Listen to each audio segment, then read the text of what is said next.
History is sometimes shaped by genius, vision, and luck. It's also built on failure, bad calls, blind spots, overconfidence, and the kind of decisions that spiral so far out of control that they become legendary. For every breakthrough, there's a breakdown. For every triumph, a disaster that derails it all. Now, some mistakes happen in a flash, others unfold slowly over years, while everyone involved insists everything's just fine. Empires fall, fortunes vanish, lives are ruined, all because someone said, what could possibly go wrong? Sometimes it's arrogance, sometimes it's ignorance, and sometimes it's just pure, unfiltered human error. But what all of these moments share is impact. They changed the course of events, not always immediately, but definitively. They left behind consequences. These aren't just slip-ups, they're history's worst mistakes.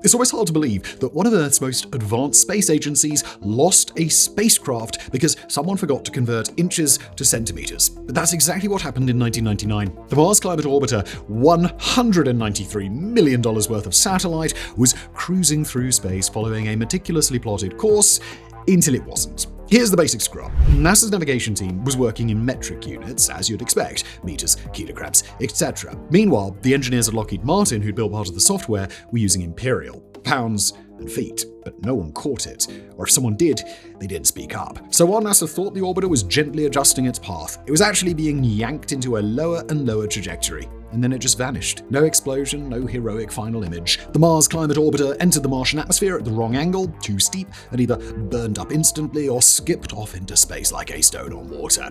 Nobody really knows. One moment NASA was preparing for data, the next, radio silence, gone forever. What's wild is just how preventable this was. Just a quick break in today's episode to tell you about our fantastic sponsor. Look, your internet traffic, it isn't as private as you think. Unless you're using a VPN, it's basically open season for advertisers, trackers, and your internet provider. They can just look at it all. Well, Surfshark VPN encrypts your connection so nobody can see what you're doing online. It lets you switch your virtual location to access region-locked content, block ads and trackers, and stay safer on public Wi-Fi. Whether you're traveling, working remotely, or just don't want your search history archived somewhere, who does? I don't want anyone looking at my search history. No reasons.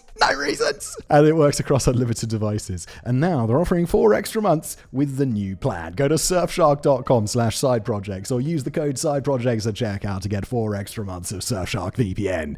And now back to today's episode. There were checks. There were people whose sole job was to spot inconsistencies like this. But the system relied too much on assumptions. Everyone just assumed the numbers made sense. No one thought to ask, hey, are we even using the same units? It's the kind of question that feels stupid until it costs you $100 million. Think about how much planning, labor, and brainpower went into this project. Thousands of hours, decades of research, and it all unraveled because 2 teams didn't speak the same mathematical language. It's not some obscure maths error either. This is grade school stuff. This is ruler on the desk level. And it shook NASA. They changed protocols, rewrote checklists, and forced more communication between contractors and internal teams. But the embarrassment stuck. It still gets brought up as a case study in engineering classes, management courses, and systems design lectures, all because one side of the room thought in feet and the other in meters. It's funny how the smallest details can undo the most ambitious plans. The Titanic was meant to be the future, the safest, grandest, most advanced passenger ship that the world had ever seen. When it set off on its maiden voyage in April 1912, it carried over 2,200 people across the Atlantic, many of them wealthy elites and others hoping to start a new life in America. It also carried just 20 lifeboats. The ship was designed to hold more. In fact, it could have accommodated twice that number. But the White Star Line, the company behind Titanic, chose not to install them. They thought the deck would look a bit too cluttered. There was also an outdated regulation in place, one that didn't require a vessel of Titanic's size to carry enough lifeboats for all on board. The law hadn't caught up to the scale of modern shipbuilding. Neither had the thinking. So when the Titanic struck the iceberg late at night on April the 14th and water began rushing into the lower compartments, the passengers were already at a massive disadvantage. There simply weren't enough seats to go around. Panic spread quickly. Crews had barely practiced emergency procedures. Lifeboats were lowered into the freezing sea half full. People were turned away, told there was no room. Some boats rowed away with only a handful inside. By the time it was over, more than 1,500 people were dead. It wasn't the iceberg that made the disaster so deadly. It was arrogance, poor planning, and a refusal to prepare for what could happen. Titanic was hailed as unsinkable, and too many believed the hype. The ship's builders and operators didn't just underestimate nature, they overestimated themselves. In the aftermath, public anger was swift. Investigations uncovered the extent of the misjudgment. Rules changed, lifeboats became mandatory for every soul on board, emergency drills became standard. The world learned from it, but it took a night of chaos and the loss of so many lives to finally bring change. The irony is hard to ignore. A ship designed to symbolize modern progress was undone by a decision as simple as cutting corners on lifeboats. Not because it wasn't possible to be safe, but because those in charge didn't think it was necessary. It was a failure measured not in just numbers, but in human lives that could have been saved with a few more boats and a little less pride. In the year 2000, Netflix was still finding its footing. It was a small, mail-based DVD rental company that was barely scraping by. The dot-com bubble was about to burst, and Netflix was not turning a profit. Desperate to stay afloat, the founders decided to pitch an offer to Blockbuster. And at the time, Blockbuster was a giant. Thousands of stores, millions of customers, billions in revenue. If you wanted to rent a movie, you went to Blockbuster. That was the rule. Netflix didn't want to replace them, not yet. They just wanted to be bought. The price? Relatively paltry $50 million. And they got a meeting. Reed Hastings, Netflix's CEO, sat across from Blockbuster executives and pitched the idea. Buy Netflix, let it run your online division, and together you'll crush this new wave of competition before it even begins. Blockbuster? Well, they laughed him out the room. They saw no threat in a mail-order DVD service. Their business model had been working for years. Why fix something that wasn't broken? The executives couldn't imagine a world where people would stream films instead of walking into a store on a Friday night. Their arrogance wasn't loud, it wasn't cruel, it was quiet, it was confident, it was complete. Netflix walked away, rejected, and humiliated. Fast forward just a few years, and Netflix is one of the first to introduce streaming. Blockbuster fumbled its response. They launched a clumsy online service, then tried to copy Netflix's mail strategy, then backtracked, and then changed leadership. Nothing stuck. By the time they realized what was happening, it was too late. Netflix surged ahead, and Blockbuster spiraled into bankruptcy. One decision, one meeting, a $50 million offer that could have rewritten the history of home entertainment. It wasn't just a missed investment, it was a refusal to see where the world was heading. The warning signs were all there. People hated late fees. They wanted convenience. Netflix had the answer. Blockbuster didn't listen. Today, there is actually one Blockbuster store left on the planet, a curiosity, more museum than business. Meanwhile, Netflix is worth over $100 billion. It produces its own shows which shape pop culture and streams into homes all around the world. Some mistakes take decades to unravel. Others happen in a boardroom during a single conversation where the right idea is waved away because the wrong people are too sure of themselves. This wasn't just a business error, it was a failure of imagination. In 1812, Napoleon Bonaparte launched one of history's most ambitious military campaigns. His goal was simple: invade Russia, force Tsar Alexander I to rejoin the continental system, and crush yet another threat to his empire. He marched east with the largest army Europe had ever seen, over 600,000 men from across his conquered territories. What looked like an unstoppable force quickly turned into a slow-motion catastrophe. The Russians didn't fight the way Napoleon expected. Instead of direct battles, they retreated. Village by village, they set their own homes on fire and left nothing behind. No food, no shelter, nothing but scorched earth. Napoleon's army advanced deeper into a country with no supplies and no victories. By the time they reached Moscow, the city was already burning. The Russians had torched it too. There was nothing to capture, nothing to hold. Napoleon waited. Weeks passed. No peace offering came. And then winter arrived, and it wasn't just cold, it was savagely cold. Temperatures dropped below -30 Celsius. Horses froze where they stood. Guns became useless as metal shattered. Men wrapped themselves in whatever scraps they could find, but frostbite crept in anyway. Starvation followed, disease spread, discipline collapsed. Disease proved as deadly as Russian bullets. and winter frost. Typhus, dysentery, and pneumonia swept through the ranks, turning strong men into walking corpses. With supplies dwindling and hygiene collapsing, sickness spread rapidly in the crowded, freezing camps. Soldiers drank from contaminated streams, ate rotting horseflesh, and marched through snow in tattered boots, their immune systems failing by the day. Lice, the main vector for typhus, thrived in their clothing. Field hospitals were overwhelmed, if they even existed at all. Even the wounded, who might have survived their injuries, often succumbed to infection. And the Russians, well, they finally attacked, harassing the retreat, cutting down stragglers, striking when morale was lowest. The Grand Army was no longer an army, it was a line of suffering wretches stretching westward, just trying to survive. By the time Napoleon stumbled back into friendly territory, fewer than 100,000 remained. Most didn't die in battle, they froze, starved, succumbed to disease, or were simply left behind. Entire units vanished, officers deserted. The myth of Napoleon's invincibility? Well, it's gone. He had underestimated everything. The distance, the logistics, the weather, the will of the Russian people. This wasn't just arrogance, it was a complete misunderstanding of the terrain, the timing, and the cost of a prolonged war. Russia did not defeat Napoleon in a single battle. It wore him down, step by step, with fire, cold, and silence. That single campaign shattered his army, damaged his reputation, and gave his enemies across Europe the momentum they needed. It was the beginning of the end. Within 3 years, Napoleon would be forced to abdicate. Sometimes the greatest mistake isn't a misstep on the battlefield, it's thinking you can't lose. And in Russia, in winter, that belief killed 500,000 men. In 2008, a quiet storm broke across the tech world, and Facebook right at the center of it. The scandal had been brewing for years, hidden beneath layers of vague policies and unchecked data sharing. But when it hit the headlines, it cracked open a conversation nobody at Facebook was ready for. At the heart of this was Cambridge Analytica, a British political consulting firm that harvested personal data from millions of Facebook users without their consent. They didn't hack anything, their passwords were stolen. Instead, they took advantage of Facebook's own design. Back then, apps could collect not just your data, but also your friends' data. All it took was one quiz app, and suddenly the company had access to around 87 million profiles. And what did they do with that information? Well, they used it to build psychological profiles, targeting voters with hyper-specific political messaging. It wasn't just about ads, it was about influence, manipulation, knowing what buttons to push and when.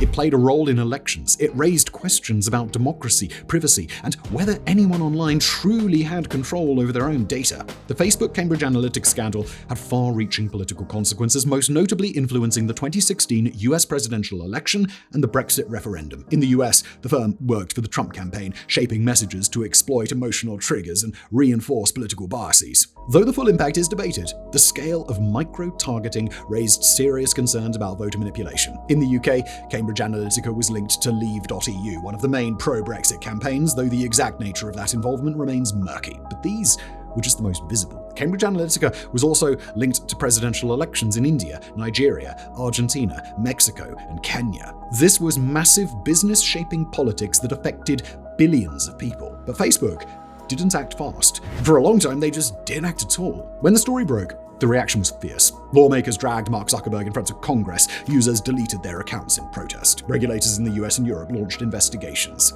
The phrase data breach was thrown around constantly, even though this wasn't a breach in the traditional sense. It was worse. It was permissioned exploitation, tucked inside the fine print. And yet, it was entirely legal at the time. Facebook ended up paying billions in fines and promised sweeping changes to its privacy controls. They restricted third-party access, added transparency features, and issued public apologies. But the damage was done. The public had seen behind the curtain, and what they saw was not pretty. What made the mistake so damning wasn't just the scope, it was how ordinary it felt. Millions had trusted Facebook with birthdays, interests, political leanings, and private thoughts without realizing how easily it could all be packaged, sold, and weaponized. This wasn't just about a single company crossing the line, it was about how that line had been erased quietly and long ago. Cambridge Analytica simply reminded everyone that privacy, once lost, does not always come back. All right, let's get back to the disgruntled Frenchman, shall we? Shuffling back from the frozen wasteland of Russia. In 1814, Napoleon Bonaparte, once the most feared man in Europe, was forced to surrender. After years of war, his empire had crumbled, his allies had turned, and his enemies had closed in. He abdicated, and rather than face execution or imprisonment, he was sent into exile. But he wasn't sent to some isolated dungeon in the middle of nowhere. They gave him Elba, a small island off the coast of Italy, technically part of his former empire, and they let him rule it. He wasn't locked up, he wasn't watched closely. Instead, he was allowed a palace, a small army, a personal navy, and the title Emperor of Elba. The idea, apparently, was to humiliate him through limitation. Strip him of power, but let him play at ruling something irrelevant. It was supposed to be a peaceful, symbolic exile, a soft end to a dangerous man. It was a huge mistake. While European leaders congratulated themselves and redrew borders, Napoleon was quietly plotting. He watched the political infighting back home, heard about unrest in France and the economic strain and the weakening loyalty to the new king, and he simply waited. Less than a year after his exile, he escaped. He sailed back to the French mainland with a handful of loyal men. No one stopped him. In fact, soldiers sent to arrest him joined him instead. He marched through the countryside, gathering support until he reached Paris, where the king fled and Napoleon retook power without firing a single shot. Just like that, he was emperor again. For 100 days, Europe braced itself. The wars reignited, armies mobilized. It all led to the Battle of Waterloo, where Napoleon was finally and decisively defeated. This time, there was no Elba. He was exiled again, but to St. Helena, remote, isolated, and heavily guarded. No palace, no titles, no return. The decision to exile Napoleon to Elba was a catastrophic underestimation of his influence, charisma, and strategic mind. His enemies treated him like a defeated man. They forgot he was still a symbol, a legend to many, and that symbols don't fade quietly. Giving him a throne, no matter how small, kept the illusion alive, and illusions, in the right hands, pretty dangerous. Napoleon didn't escape from prison. He was never really imprisoned. He walked back into history because his captors didn't truly believe he still had power until he proved them all wrong. In November 1970, a dead whale washed up on the beach near Florence, Oregon. It was a big one, an 8-ton sperm whale rotting fast in the sun, and the smell was unbearable, as you might imagine. The carcass, though, was too heavy to move, and the town didn't want it sitting there for weeks. Something had to be done. So officials decided to, wait for it here, they decided to blow it up. The Oregon Highway Division, which somehow found itself in charge of this situation, came up with a plan. Pack the whale with dynamite, blast it into tiny pieces, and let nature take care of the rest. Seagulls would swoop in, they figured, and clean up what was left. It was a spectacle. News crews arrived, families came out to watch, officials placed 20 cases of explosives beneath the whale, thinking the explosion would push most of the remains towards the ocean. But they were really wrong. When the whale went up, it didn't vanish in a neat puff, it erupted.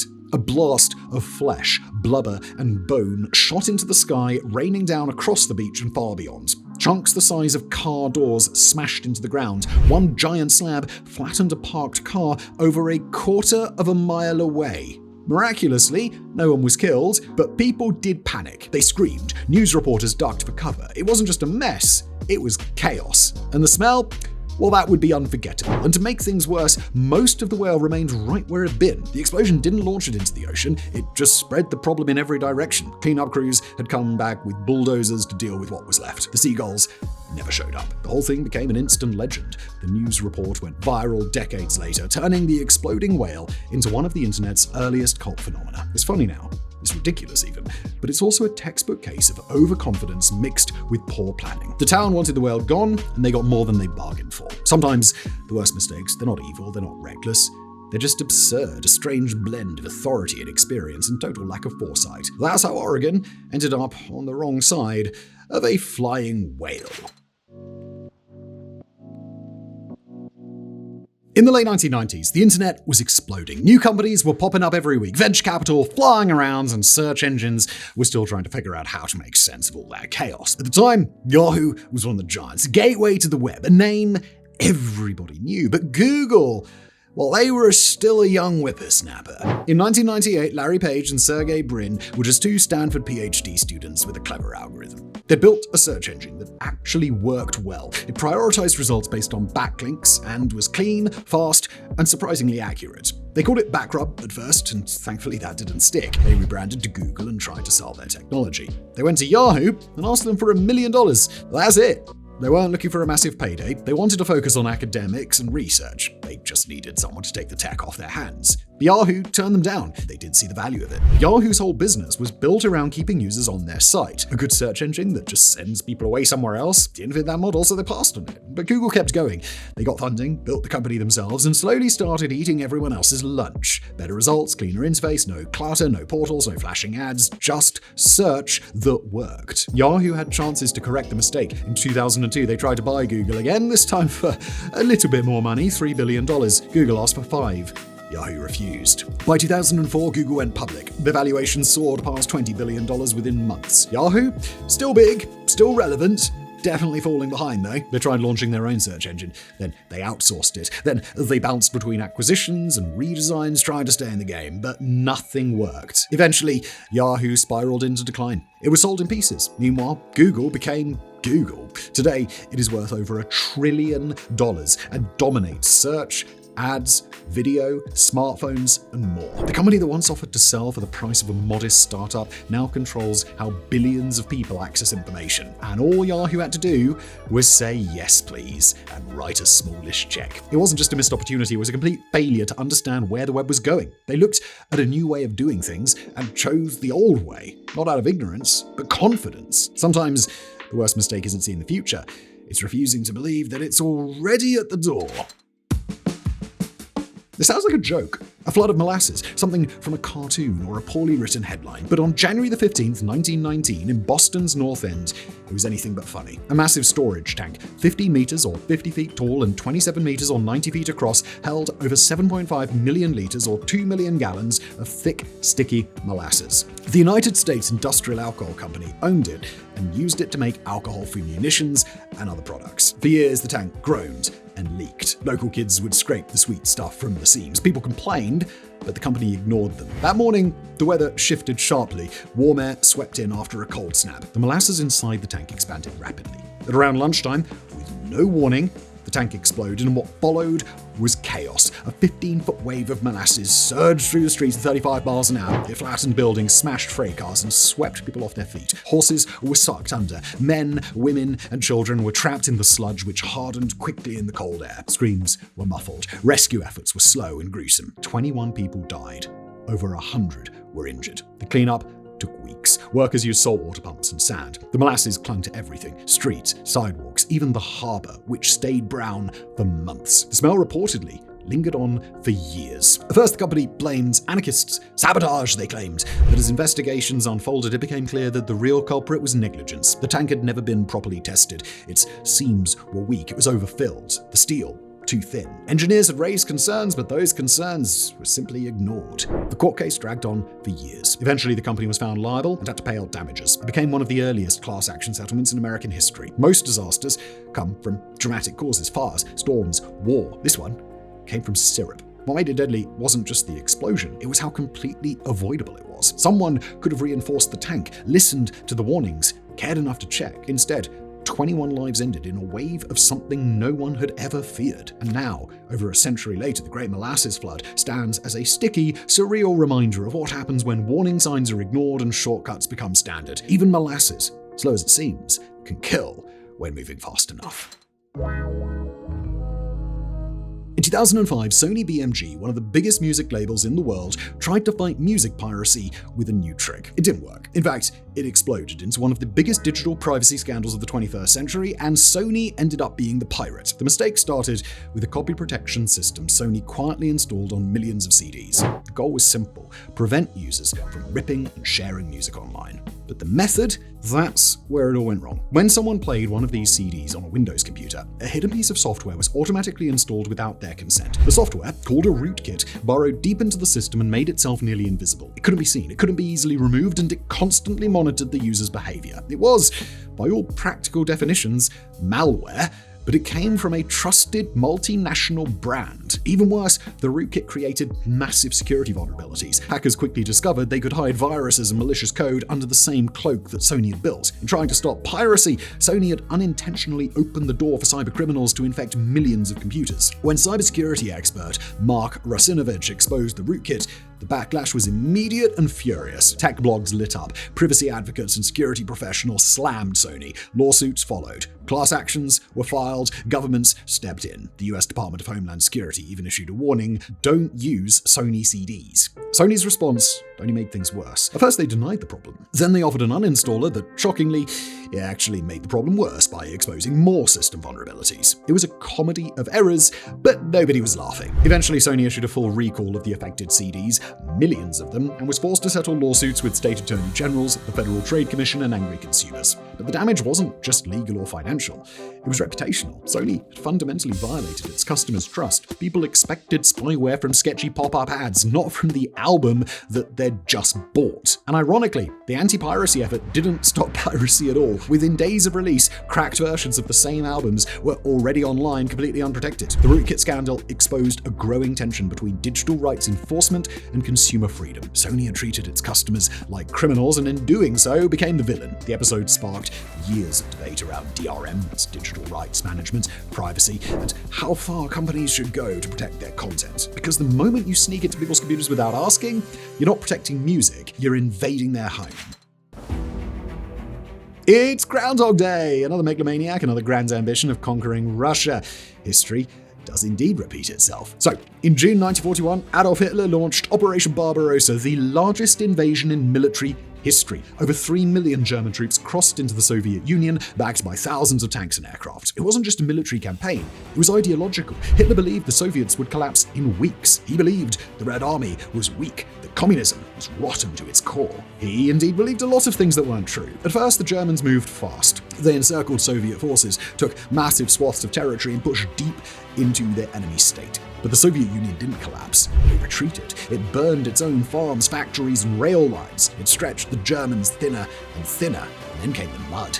And after the mud came the cold. By November, the Germans were at the gates of Moscow, but they weren't dressed for winter. Their supply lines were overextended, and their troops were exhausted. Temperatures plummeted, engines froze, fuel turned to jelly. Soldiers wrapped themselves in newspaper and looted civilian clothing just to stay alive. Meanwhile, Soviet reinforcements, fresh, better equipped, and battle-hardened, arrived from the east. The tide turned real quick. What began as a blitz became a crawl, and then a stalemate, then a retreat. Hitler, though, he refused to pull back. He ordered his generals to hold their ground no matter what. The result was carnage. The German army lost hundreds of thousands of men. Entire divisions froze in place, surrounded, or annihilated. It wasn't just the weather, though that's often the myth. The real problem was arrogance. Hitler underestimated Soviet resilience. He ignored logistics. He believed victory was inevitable. That belief cost him everything. The failure of the Russian campaign was the turning point of the war. From then on, Germany was on the defensive. The myth of Nazi invincibility shattered in the snow. There's something almost eerie about it. Less than 130 years earlier, Napoleon made the same mistake, invading Russia, advancing too far, getting trapped by winter, losing most of his army.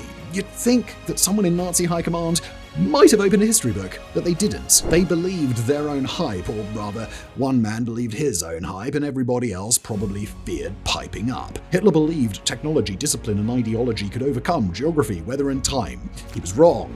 They marched into Russia thinking they were the exception, and they weren't. What was meant to be a swift, triumphant campaign ended in disaster. Hitler didn't just lose a battle. He opened a front he couldn't sustain, and it crushed him. In 1932, Australia found itself waging a peculiar war that would later be remembered more for its absurdity than for any military achievement. Faced with an unexpected enemy, a vast number of emus, they embarked on a campaign that has since become a laughable footnote in military history. Farmers in Western Australia had grown frustrated as flocks of these large flightless birds invaded their fields, devouring crops and leaving a trail of chaos in their wake. The government decided that enough was enough. They deployed soldiers armed with machine guns, setting up operation plans similar to a conventional military engagement. The idea was pretty simple: subdue a natural invasion with technology and tactics honed in more traditional wars. However, as soon as the operation began, it became clear that nature had its own rules. The emus proved to be surprisingly elusive, scattering in all directions at the mere sound of gunfire. In some instances, their speed and agility baffled even experienced soldiers. The operation quickly unraveled. Machine guns jammed in the harsh outback conditions, and rounds were wasted on birds that darted unpredictably across the barren landscape. At one point, a group of soldiers found themselves outmaneuvered by a particularly agile flock. The media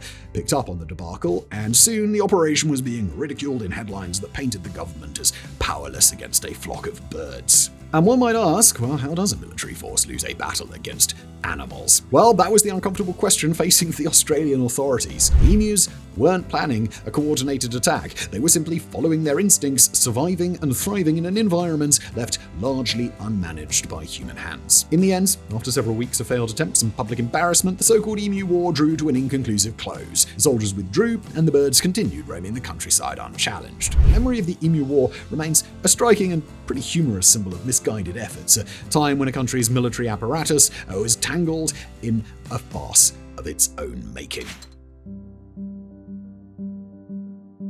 In 1985, Coca-Cola made a bold move that quickly became one of the most famous marketing disasters of all time. The company decided to change its formula. At the time, Coke had been losing ground to Pepsi in taste tests and sales. Pepsi's aggressive Pepsi Challenge campaign claimed that people preferred their sweeter, smoother drink. The tests seemed to back it up. Internally, Coke started to panic. Instead of adjusting its marketing or standing its ground, it went all in on the data and ditched a formula that had been iconic for nearly a century. They launched New Coke. The company believed people would welcome the change. In tests, it outperformed both classic Coke and Pepsi. Executives were confident. The rollout was polished. The press was excited, but within days, something became clear. No one wanted New Coke. The backlash was immediate. People hated it. Not just the taste, but the very idea. Coke had been more than a drink. It was nostalgia. It was Americana. It was familiar. And now it was gone, replaced by something people hadn't asked for. Protest groups formed. People hoarded cans of the original. Hotlines were flooded with angry calls. Even bottling companies revolted. It wasn't just about flavor. It was about identity. Coke underestimated people's emotional connection to the brand. They assumed taste was all that mattered, but loyalty runs deeper than flavor, and New Coke, with all the focus group backing and statistical support, had ignored that. Less than 3 months after launch, 79 days to be exact, Coca-Cola admitted defeat. They brought back the original formula as Coca-Cola Classic, and sales surged. New Coke faded into obscurity, occasionally appearing as a curiosity or a retro stunt. The entire saga is still studied in business schools. It's a case of listening too closely to data without understanding people. Focus groups told one story, the public told another. Coke believed it could steer a century-old brand wherever it wanted without consequences, and they were wrong. For all its resources, research, and reach, Coca-Cola forgot one key thing. You don't mess with something that's already woven into people's lives, especially not in the name of beating a rival in a taste test. New Coke didn't just fail, it reminded everyone about the original, how good it was. And sometimes a mistake like that is the only way a brand figures out what really matters.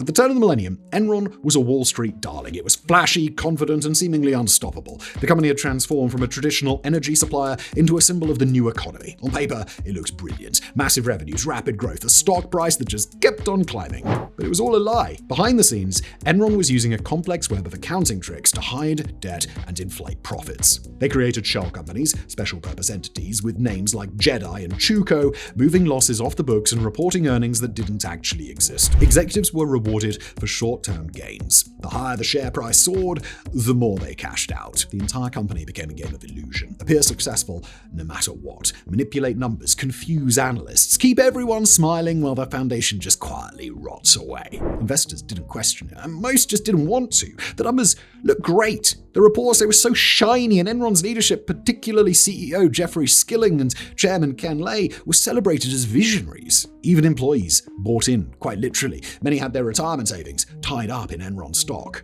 But then the truth came out. In 2001, an internal whistleblower raised concerns. Journalists began asking questions. Regulators circled. The accounting house of cards, it collapsed. Within months, Enron filed for bankruptcy, the largest in US history at the time. Thousands of employees lost their jobs and with them their life savings. Investors were wiped out and confidence in corporate oversight evaporated overnight. Arthur Andersen, one of the world's largest and most respected accounting firms, went down with them. They'd helped Enron cover its tracks. When the dust settled, a criminal trial followed. Executives were convicted and sentences handed down, but for many, it was all too late. Enron wasn't just a corporate failure. It was a moral one. The company didn't collapse because of one bad quarter or a changing market. It collapsed because deception became the business model, because short-term profits mattered more than the truth, and because the people in charge believed that they could outsmart everyone forever, and they couldn't. Enron symbolized everything that could go wrong when greed, ego, and ambition outrun accountability. In the aftermath, laws changed, oversight tightened, but the damage had been done. It's easy to forget, but for a while, Enron looked like the future. Turns out, It was nothing but lies.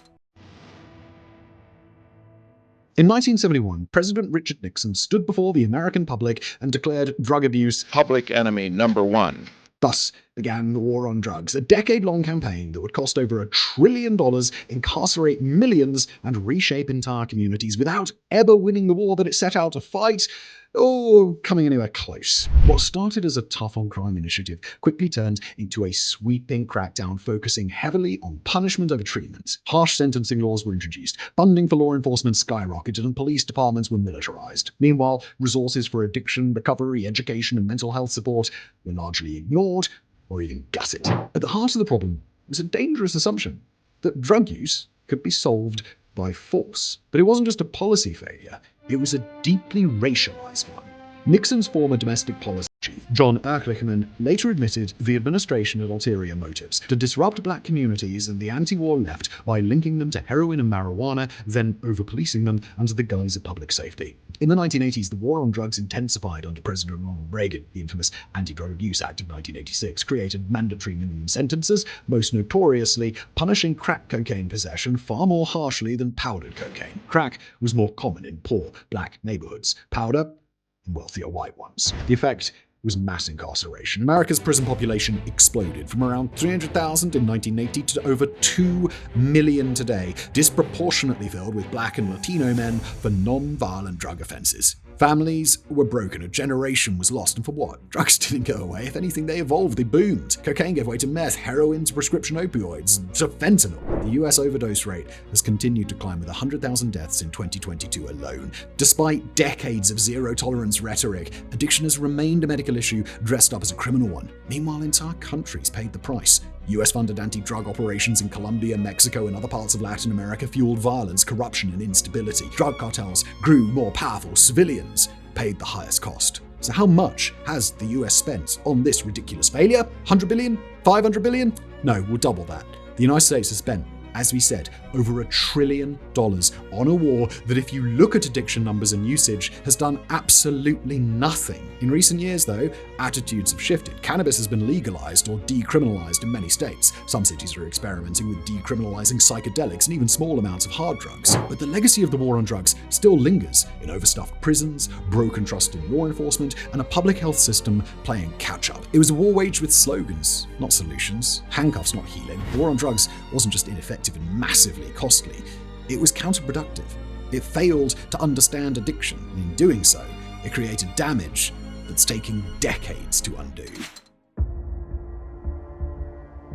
When World War I finally ended in 1918, Europe was shattered. Millions were dead and entire cities reduced to rubble. The victors wanted peace, but they also wanted payback. So in 1919, world leaders gathered at the Palace of Versailles to redraw borders, rewrite rules, and decide what kind of future they were going to force onto the defeated. Germany didn't have a seat at the table.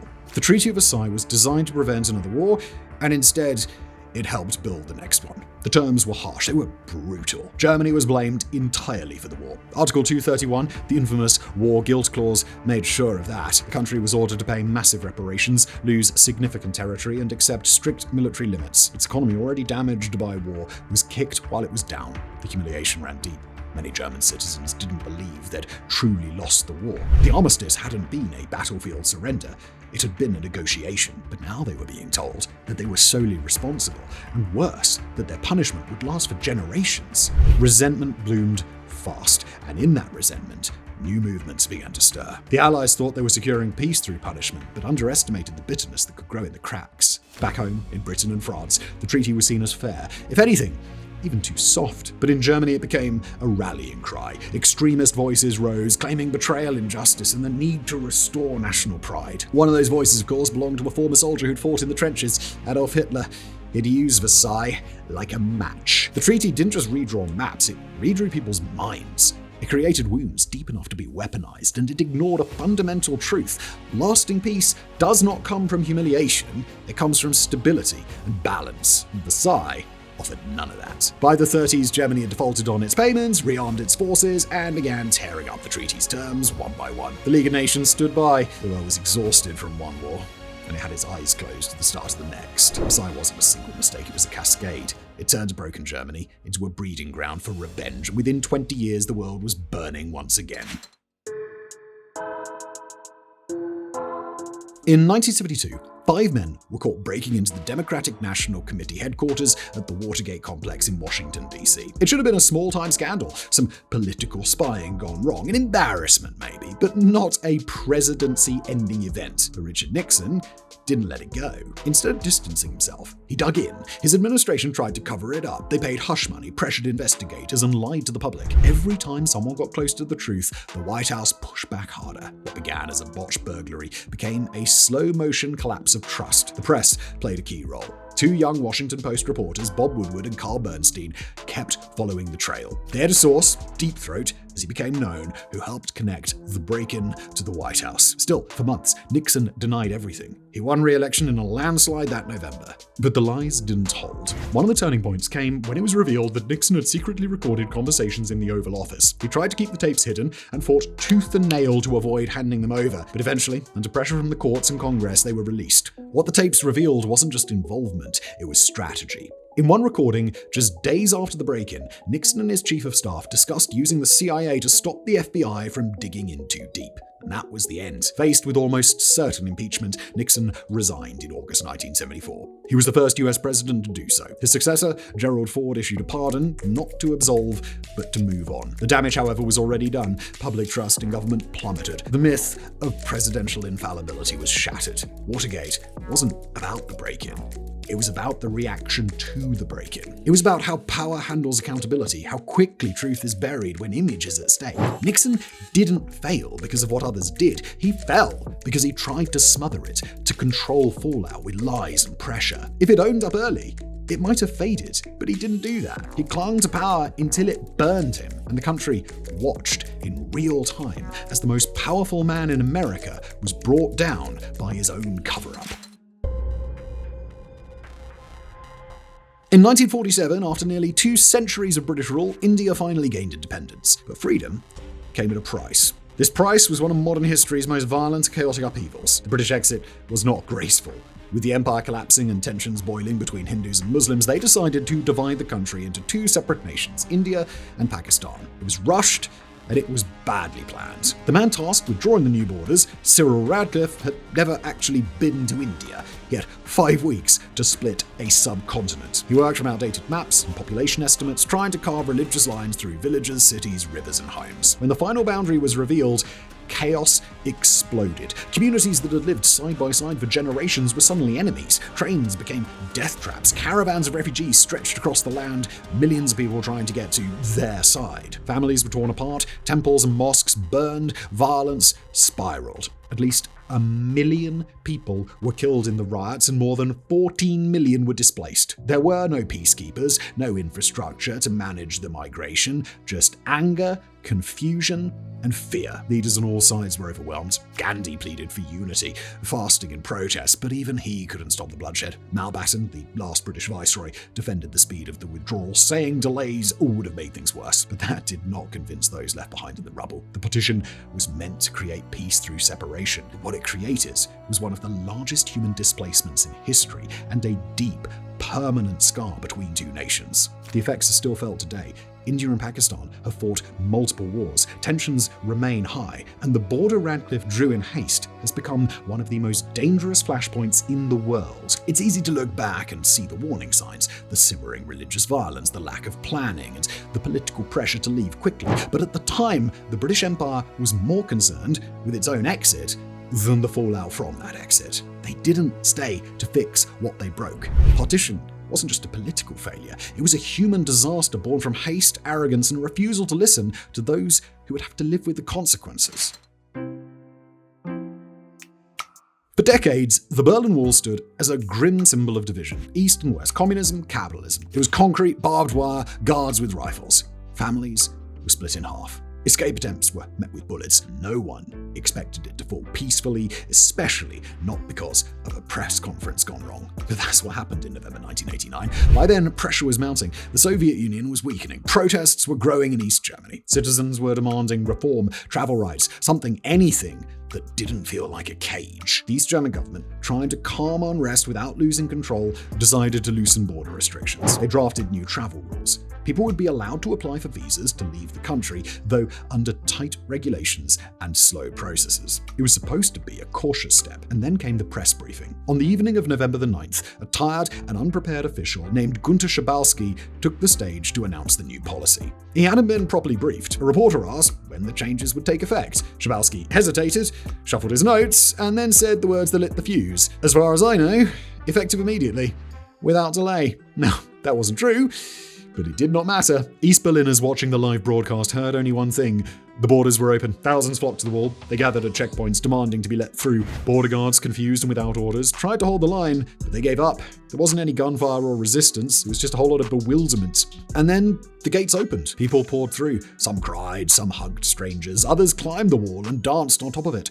West Berliners joined them. Cameras rolled, and within hours, the wall, once deadly and impenetrable, was reduced to a backdrop for celebration. No battles, no political summit, no signed treaty.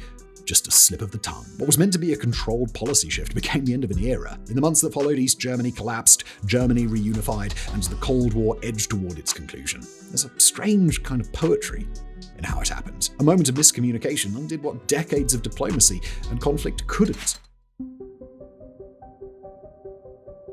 In the early 1800s, the United States was still young, and much of the continent was still up for grabs. France, under Napoleon, controlled a massive stretch of North America called Louisiana, not just a modern-day state, but a vast expanse reaching from the Mississippi River to the Rocky Mountains. It was French territory on paper, but Napoleon had other things on his mind. He needed money, and he needed it fast. You see, France was about to go to war with Britain again. His dream of a North American empire had already taken a hit after the slave revolts in Saint-Domingue, modern-day Haiti, which crushed French control in the Caribbean. Keeping Louisiana suddenly seemed more trouble than it was worth. Napoleon saw a chance to cut his losses and fund his European ambitions at the same time. So, he offered to sell the entire Louisiana territory to the United States. The asking price?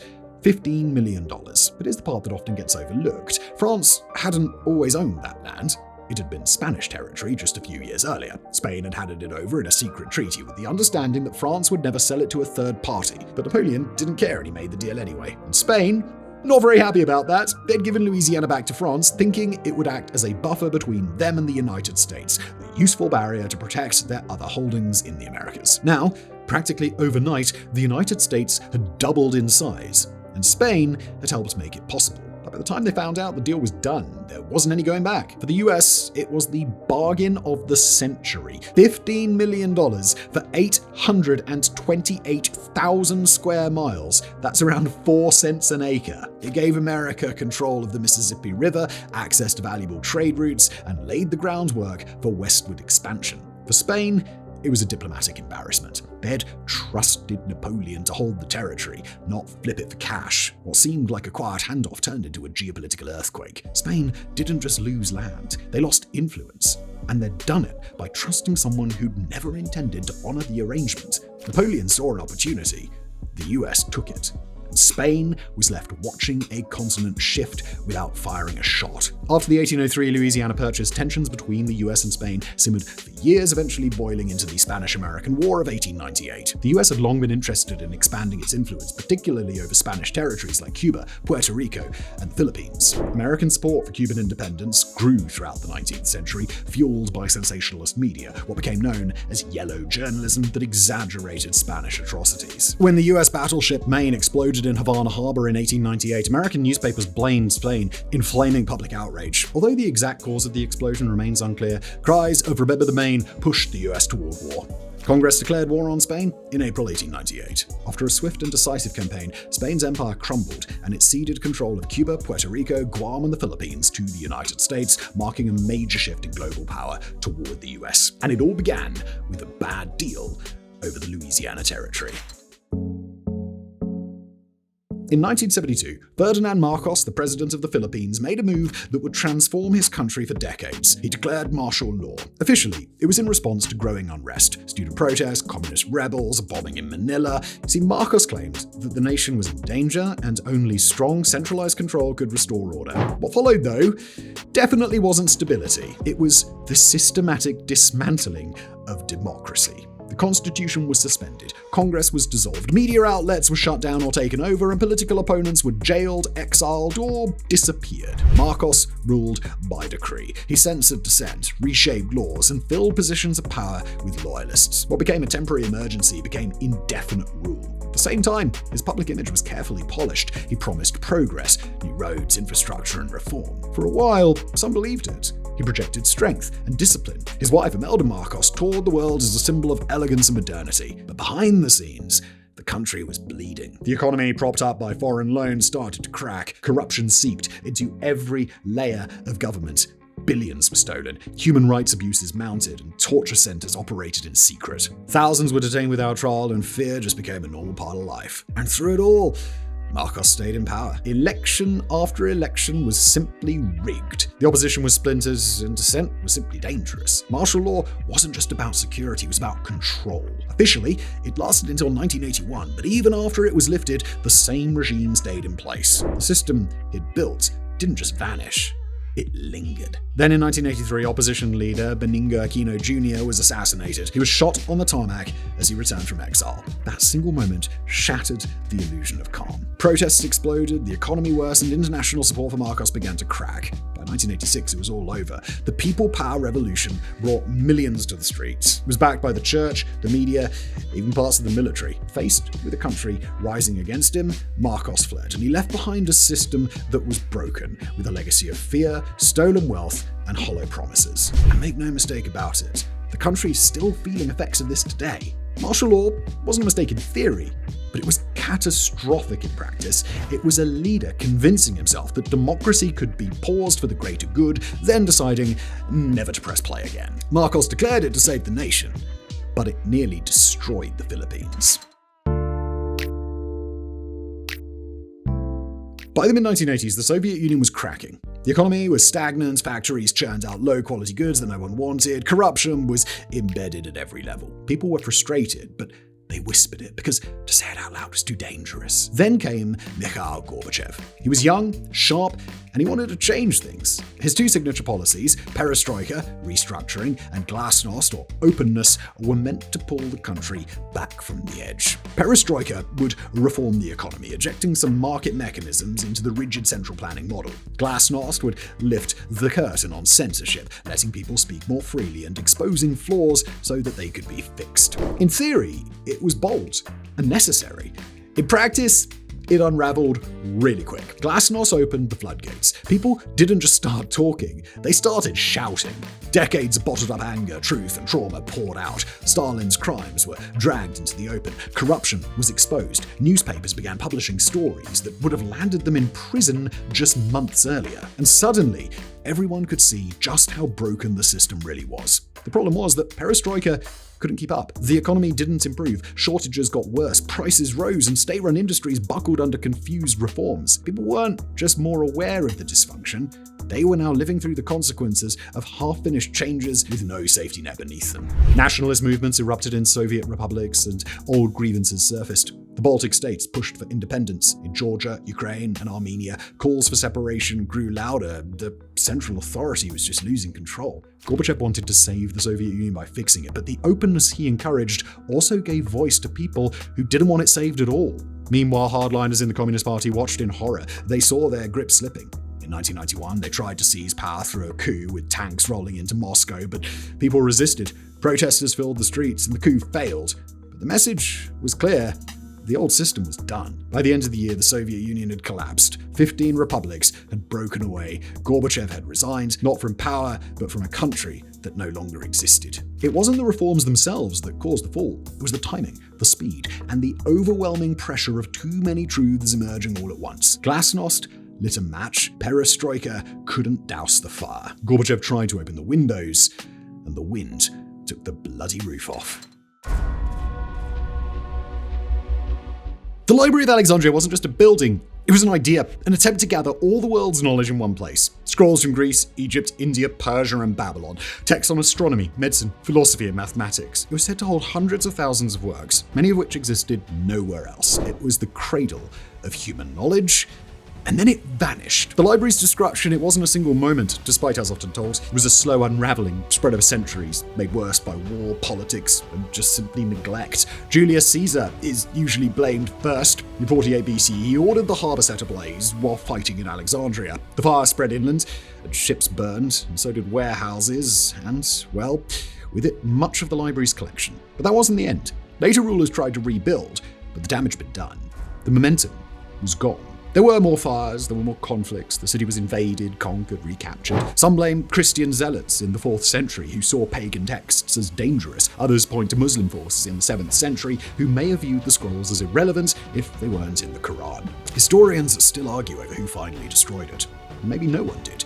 Maybe it just faded, scroll by scroll, room by room, into just dust and silence. But the loss, that's not up for debate. Gone were works by ancient thinkers we know only by name. The full histories of nations, treatises on medicine, science, and engineering lost to time. Entire branches of thought were wiped out before they could influence the world. What could have changed if those ideas had survived? What cures, what inventions, what knowledge died in those flames? The tragedy wasn't just physical, it was cultural and philosophical. The library represented curiosity on a global scale, an understanding that knowledge from every corner of the world had value and that wisdom wasn't bound by borders. And we lost it.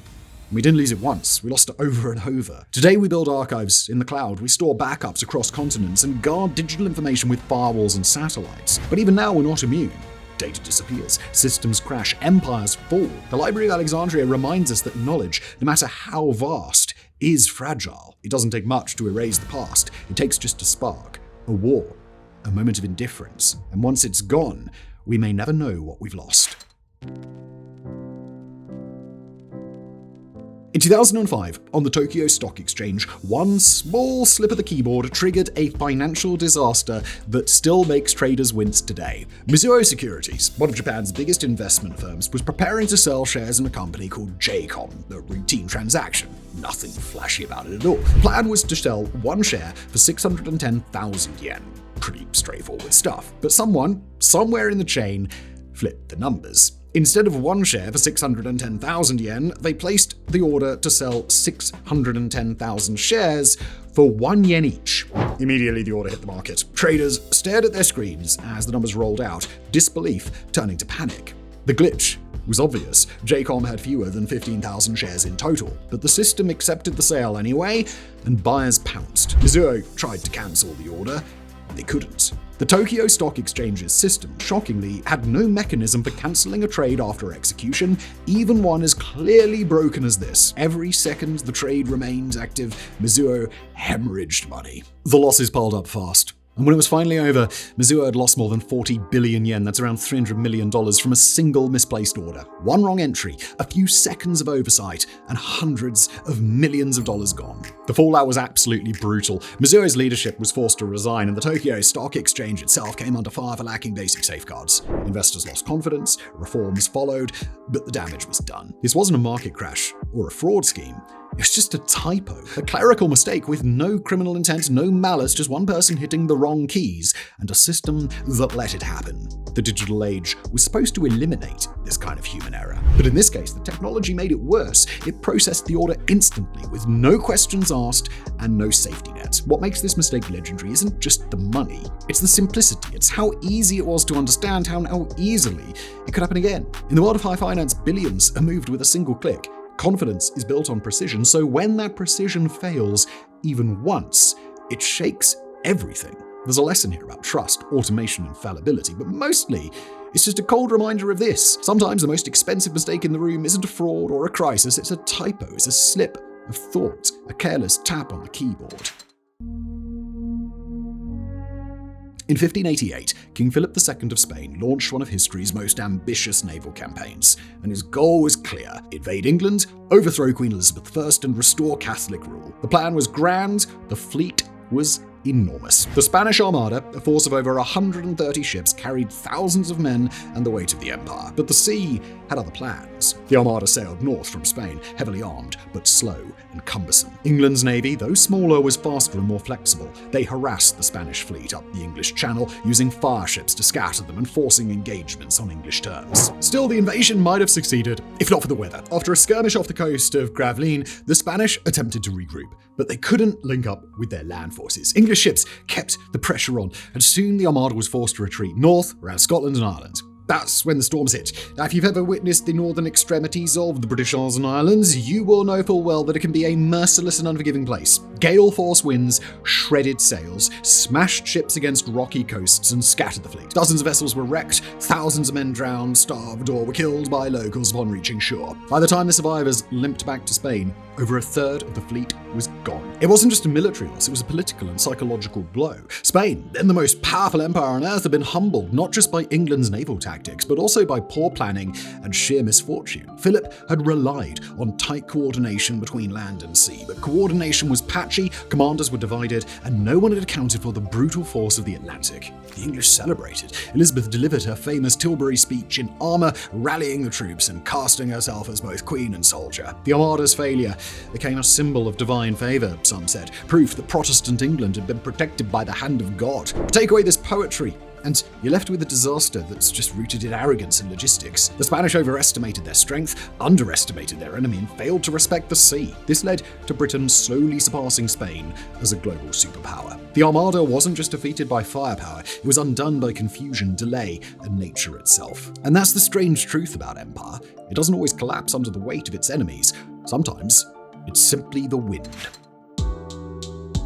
In April 1961, the United States launched one of its most infamous foreign policy failures, the Bay of Pigs invasion. It was meant to be quick, covert, and decisive. Instead, it became a global embarrassment. Now, the plan came from the CIA, with the backing of President Eisenhower and later inherited by the newly elected John F. Kennedy. The idea was to arm and train Cuban exiles, send them back to their homelands, and have them lead an uprising against Fidel Castro's communist regime. On paper, it looked like a clean operation. Minimal US involvement, plausible deniability, and a swift collapse of Castro's government. That was the theory. In practice, it was a disaster from the moment the boats touched Cuban sand. The invasion force landed at Playa Girón, a remote spot in the Bay of Pigs. But Castro already knew that they were coming. His forces were ready. Cuban exiles expected air support that never arrived. US officials, fearing escalation with the Soviets, pulled back. The invaders were outgunned, outnumbered, and stranded. Within 3 days, it was over. Over 100 were killed, 1,000 were captured. The CIA's cover was blown. The world knew exactly who was behind the operation. Kennedy had hoped for a quiet win. What he got was a loud and humiliating loss. The real mistake wasn't in the execution, but in the assumption. Planners believed the Cuban people would rise up the moment the first shots were fired. They didn't. They believed Castro's support was shallow, and it wasn't. They believed the invasion force could succeed without full military backing, and it simply couldn't. The US had underestimated both Castro and the Cuban people, and overestimated its own ability to stage-manage a rebellion from thousands of miles away. For Kennedy, it was a brutal awakening just months into his presidency. He took public responsibility, which earned him some respect, but the damage was real. In response, he forced CIA Director Allen Dulles and several top officials to resign. Kennedy's trust in the intelligence community never fully recovered. He became far more skeptical of military and intelligence advice, relying increasingly on a tighter circle of personal advisors. The Bay of Pigs fiasco not only weakened US credibility abroad, but also created deep internal mistrust, setting the stage for a very different, more cautious handling of future crises, like the Cuban Missile Crisis. The Bay of Pigs wasn't a battlefield loss in the traditional sense. It was a collusion of bad intelligence, blind optimism, and political fear, and it taught a hard truth. Covert operations, they're only ever clean on paper. In 53 BCE, Rome made a bold move east. Marcus Licinius Crassus, consul, general, and one of the richest men in Roman history, decided to invade Parthia, a wealthy empire stretching across modern-day Iran and beyond. He wanted glory, gold, and most of all, to match the military feats of Caesar and Pompey, his political rivals. Instead, he led one of Rome's greatest military disasters. Crassus crossed into Parthian territory with around 40,000 troops, confident in Roman superiority. The Parthians, however, didn't play by the Roman script. Their army was light, fast, and mobile. Thousands of horse archers, clad in armor and trained to fire while riding at full speed, circled the Roman ranks relentlessly. They didn't charge, they didn't engage up close, they just kept shooting. and the Romans had no answer. Their traditional formation, the testudo or tortoise, was built for facing infantry, not dodging arrows that never stopped. To make things worse, Crassus ignored his experienced officers. He refused advice from local allies who warned of a trap. He dismissed the idea of waiting for reinforcements. And then came the Parthian cavalry. Heavily armored cataphracts smashed into the exhausted Roman lines just as the archers rotated in fresh horses. The Romans were boxed in,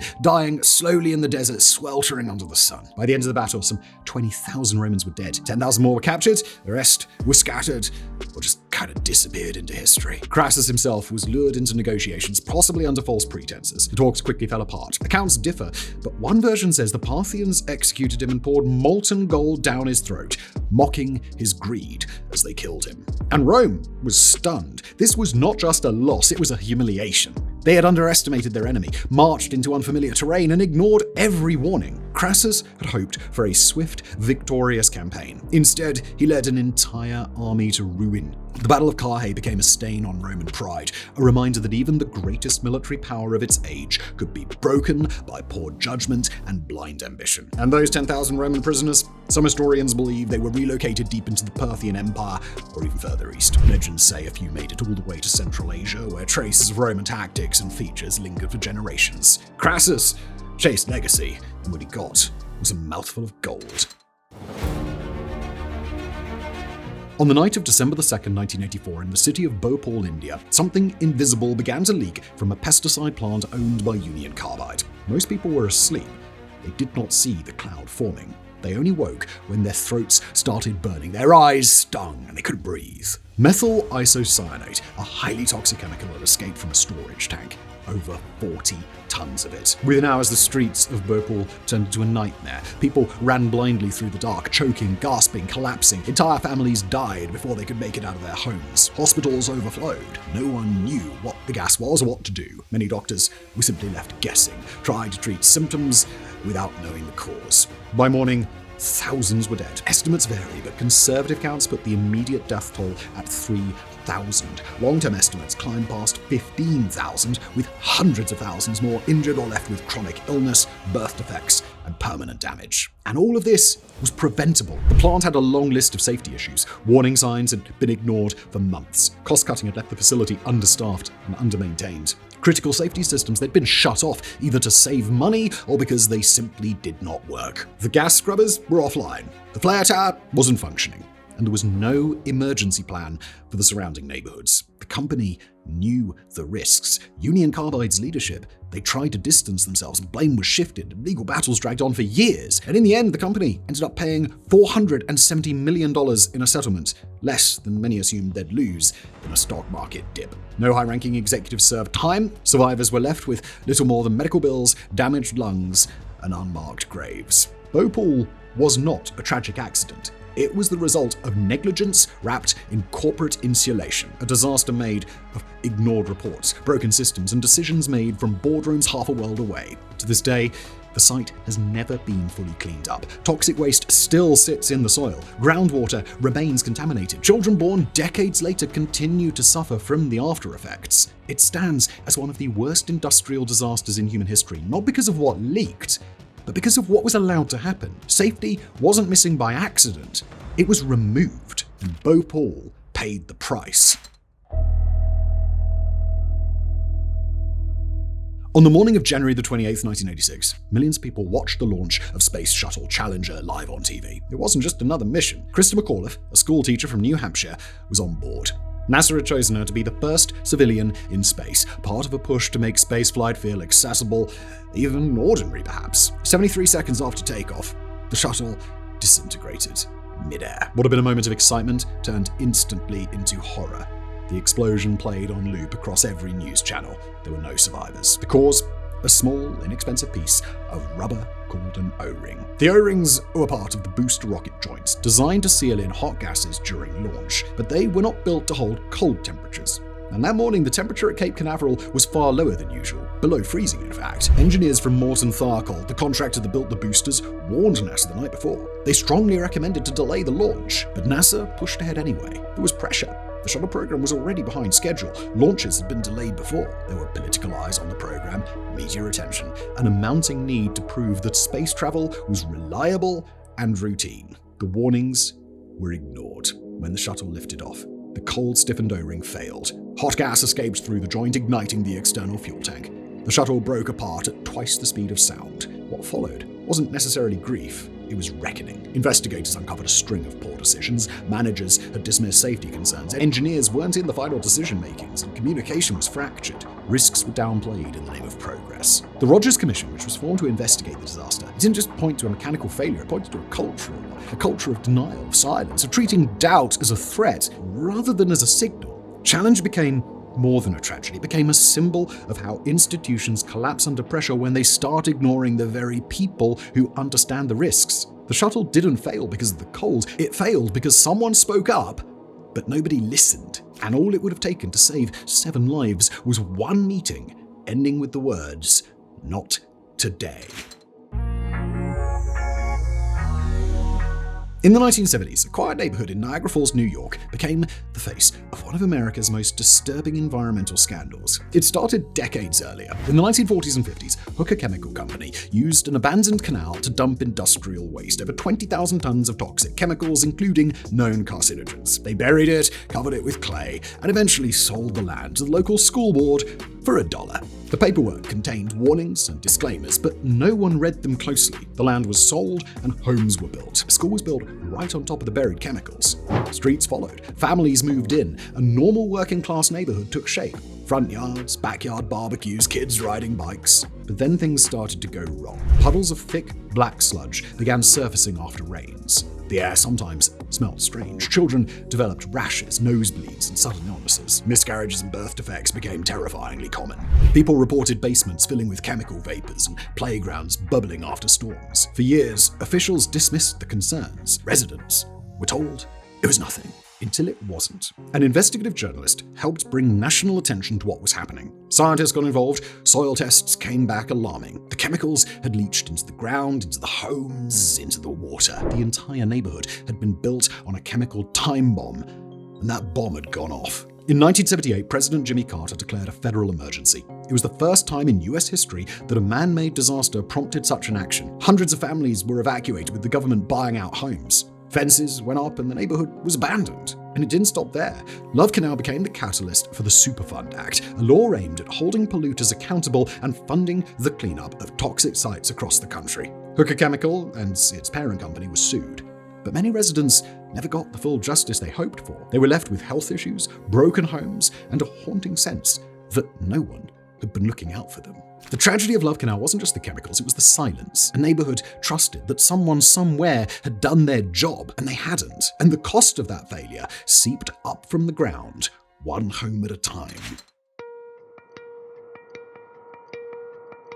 In March 2021, a stuck boat brought one of the busiest trade routes in the world to a standstill. The Ever Given, a 400-meter, 1,300-foot-long container ship the size of the Empire State Building, was passing through the Suez Canal, a narrow man-made waterway in Egypt that connects the Mediterranean Sea to the Red Sea. It's a vital shortcut. About 12% of global trade flows through it. Oil, electronics, food, cars, everything. And then came a gust of wind, or well, so the initial report said. The Ever Given veered off course, ran aground, and wedged itself diagonally across the canal. Front and back were firmly jammed into the banks. And just like that, one of the most important arteries in global commerce was completely blocked, and for 6 days, nothing moved. Hundreds of ships piled up at both ends. Some tried to reroute around Africa, a detour that added weeks and millions in cost. Others just sat, burning fuel and racking up delays. Every hour the canal was closed, global trade lost tens of millions of dollars. Behind the scenes, teams scrambled. Tugboats pulled at the ship, excavators scraped at the mud, and engineers measured and remeasured, memes exploding all over the place, a giant ship with tiny diggers. But underneath all of that humor, there was real panic. The world's supply chain had already been under strain due to the pandemic, but the Ever Given made it worse. Shipments were missed, factories halted, and oil prices surged, all because one vessel got stuck in a waterway designed to be just barely wide enough. Eventually, after nearly a week of effort and a timely high tide, the Ever Given was freed. It creaked back into motion and was towed away, damaged but intact. The canal reopened, and traffic resumed. But the shock, it didn't fade quickly. This wasn't a war or a cyber attack, it was a single point of failure hidden in plain sight, a reminder that global systems, no matter how advanced, can still be crippled by something as basic as poor navigation, tight margins, and apparently a gust of wind. Final costs of the debacle vary. Lloyd's List showed the stranded ship was holding up an estimated $9.6 billion of trade every day. That equates to 400 million and 3.3 million tons of cargo every hour, or 6.7 million a minute if you prefer. German insurer Allianz reported that the blockage could have cost global trade between $6 and $10 billion and reduced annual trade growth by 0.2 to 0.4 percentage points. The Ever Given didn't just block the Suez Canal, it exposed how fragile the modern world really is. Millions of dollars and entire economies hinging on a stretch of water just 200 meters or 650 feet wide. Now, if Yahoo's earlier mistake was not bad enough, something actually worse was to come. In the early 2000s, Yahoo had everything: news, email, search, finance, and entertainment. It was your homepage, your inbox, your directory, your lifeline to the web. It wasn't just big, it was dominant. At its peak, it was valued at over $125 billion, and then it started letting it all go. The most famous mistake came earlier, when Yahoo declined to buy Google for $1 million. But that wasn't the end of it. Years later, Yahoo had the chance to buy Facebook for $1 billion. Talks were serious. Zuckerberg was hesitant, but also open. Yahoo hesitated on the price, and then the deal fell apart. Facebook then absolutely exploded. Oh, and Yahoo also passed on acquiring this very platform, YouTube. But perhaps the most bizarre part of Yahoo's unraveling was how it slowly sold itself off piece by piece, while still trying to act like a giant tech company. Under a rotating door of CEOs, the company tried everything: media, original content, mobile apps, search, even buying Tumblr for $1.1 billion. None of it stuck. Most of it flopped. Meanwhile, competitors grew sharper and faster. Google nailed search, Facebook locked down social, and Amazon took over e-commerce. Yahoo just kind of drifted, bloated and directionless, hanging on to brand recognition while the substance underneath faded away. And then came the sales. In 2005, Yahoo bought a 40% stake in Alibaba for just $1 billion, a brilliant move at the time. However, in 2012, they sold nearly half of that stake during Alibaba's IPO. That chunk alone would later be worth tens of billions of dollars. Yahoo used the cash for buybacks, short-term boosts, and failed pivots. By 2016, Verizon bought Yahoo's core internet business for $4.8 billion, a fraction of its former value. This deal didn't include its stakes in Alibaba or Yahoo Japan. Those assets were renamed Altaba, and the Yahoo name, once a cornerstone of the web, was reduced to a shell. In 2021, Mark Zuckerberg stood on a virtual stage, gesturing through digital spaces, holograms, and pixelated avatars. With a dramatic flair, he announced that Facebook was no longer just a social media company. It was now called Meta, with a new identity, a new future, and a bold pivot into what he called the metaverse. And the timing could not have been worse. Facebook was under fire again and again. There were whistleblower leaks, accusations of spreading misinformation, and eroding public trust. The rebrand looked, to many, like a diversion, a way to shift headlines without fixing problems. But inside Meta, the vision was serious. Billions were poured into the project and teams were reshuffled. VR, AR, digital worlds, this was the next frontier, and Zuckerberg wanted to own it. There was just one problem. Nobody was really willing to live there yet. The technology wasn't there yet. Headsets were expensive, software was clunky, the experience felt sterile and awkward, and the public were just confused. People joined out of curiosity, wandered through low-res conference rooms, and then left. Investors watched as Meta's Reality Lab division lost tens of billions of dollars. Stock prices tumbled and morale dropped. Meanwhile, competitors doubled down on what people actually used: short-form video, AI, and mobile tools that worked now. Meta had taken its eye off the real world and aimed at a virtual one that was still under construction. And the name change wasn't just cosmetic, it signaled a shift in focus, strategy, and identity. However, for a company that still made its money from Facebook and Instagram ads, it felt disconnected. The branding was ahead of the product. The ambition outpaced the interest. People didn't want a metaverse, they wanted their apps to stop tracking them. Zuckerberg did not back down. He framed the losses as investment. He promised the metaverse would be the future of work, of play, of connection. But the more he leaned in, the more it felt like a lonely vision, one the public hadn't signed up for. The rebrand did not fix Facebook's image. It fractured it further. Meta became a symbol not of innovation but of drift, of a tech giant so focused on owning the next era that it forgot to serve the current one. In the end, the meta shift might not have been a mistake because the vision is wrong. It might have been a mistake because it was forced too soon, too fast, and too far from what people actually wanted. On May 6, 1937, the Hindenburg floated into New Jersey after a 3-day flight from Germany. It was massive, 243 meters or 800 feet long, a floating palace in the sky. It carried passengers in luxuries with dining rooms, lounges, smoking areas, suspended beneath a balloon of hydrogen gas. And yes, hydrogen gas, rather flammable. Zeppelins were the pride of Germany's aviation program. They symbolized elegance and innovation, and the Hindenburg was the crown jewel. It was supposed to usher in a new era of transatlantic travel. Fast, glamorous, and modern. This landing in Lakehurst was meant to be routine. Ground crews waited, spectators gathered, reporters and radio broadcasters stood by to capture the moment.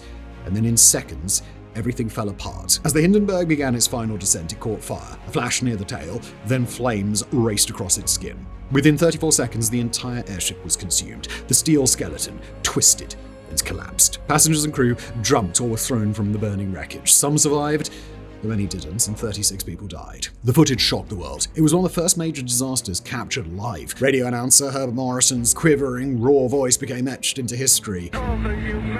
That phrase, once spontaneous, would follow the Hindenburg forever. The cause was likely a combination of hydrogen gas, static electricity, and flammable materials used in the ship's skin. Some theories suggested sabotage, but no real evidence ever emerged of that. What remained clear was this: flying a hydrogen-filled balloon the size of a skyscraper was always a risk. People had known that for years. The US had banned the export of helium, the safer alternative, fearing its use by rival powers. Germany, locked out of the supply, used what it had. They believed engineering could overcome the danger, but it couldn't. Hindenburg disaster didn't just destroy the ship, it ended the airship era overnight. Public confidence evaporated, bookings vanished, and within months, the great dream of luxury airship travel was grounded for good. It's easy now to look back and still wonder how anyone thought it was a good idea, filling passenger vehicles with explosive gas and floating them across oceans. That's hindsight. In the 1930s, it looked like the future.